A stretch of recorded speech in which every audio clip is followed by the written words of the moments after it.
voce strana picciotta, niente spine s'è fatta la casa, coppa fronne s'addorme, la notte la rosa più bella non c'è, dorme per me, o più bella la vita dormì, sonno di a me, paradiso puttico, fogli, dorme per me, o più bella la vita dormì, sonno di a me, paradiso puttico, fogli.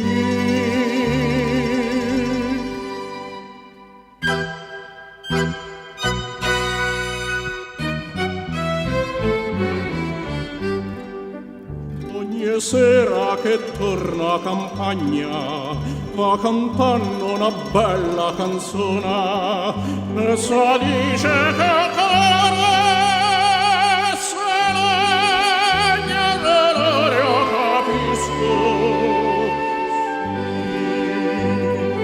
canta per me canto la bella sta voce sentì canto per me ad un cielo ne fai salì canta per me canto bella sta voce sentì canta per me ad un cielo ne fai salì.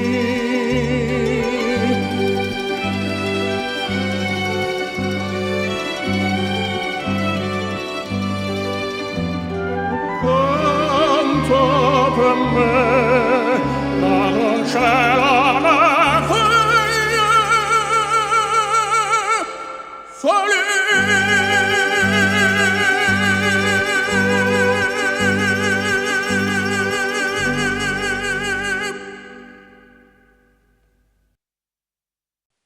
Speech, a typical singing style that destroys bel canto.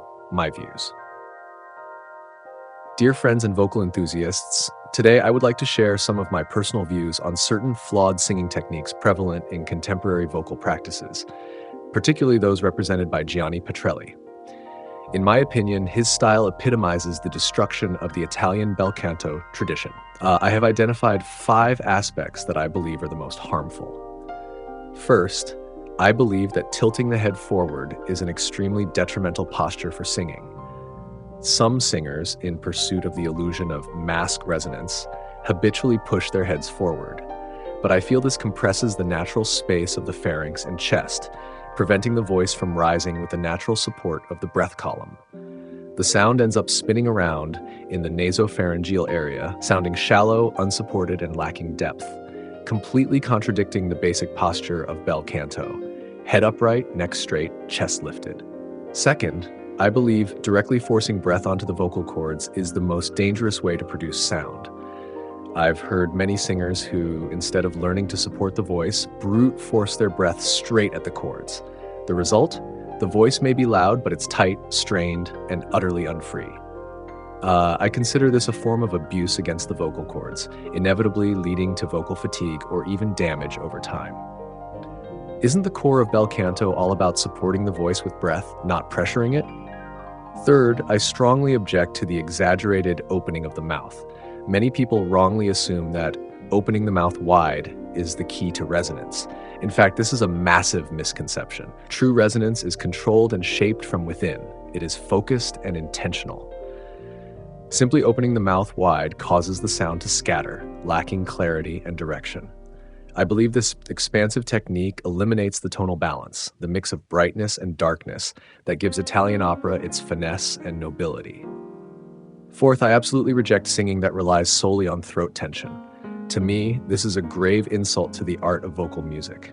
True phonation should begin deep in the breath, supported by the diaphragm and abdominal muscles, lifting the voice naturally rather than pushing it out forcefully.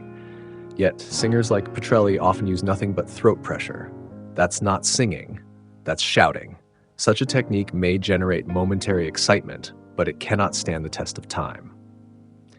Fifth, I firmly disagree with the idea of projecting the voice from the chest to the forehead like a trumpet bell. In my view, this external outward projection model is a crude oversimplification of the resonance system. Bel canto is about the voice rising from within, resonating inside the body, and then naturally radiating through the air. The chest to forehead projection idea merely manufactures an illusion of power and brilliance, but at the cost of true vocal quality and legato line. Conclusion, I've always believed that bel canto is a deeply layered, three-dimensional, and structurally complete art form. It should never rely on shouting, stretching, or brute force to win applause. The reason I hold these views is because I believe true singing should be rooted in breath, driven by inner emotion, and bridged by full-body resonance, not external tension or spectacle. If we want to preserve the heritage of Italian bel canto, we must be vigilant against these rough, performative singing styles. Only by returning to the foundations, breath, support, resonance, can we rediscover the essence of voice and ensure the lasting life of the art. So if you ask me, how can one master true bel canto technique? My answer is simple. Just do the exact opposite of what Gianni Petrelli does. He shouts from his mouth, you should sing from your abdomen, supported by a deep column of breath. That's all. Because I've realized it's extremely difficult to correct people who've already strayed too far in their technique. I created this channel to help students who are willing to learn and awaken, to let them experience what true bel canto really is. Thank you all,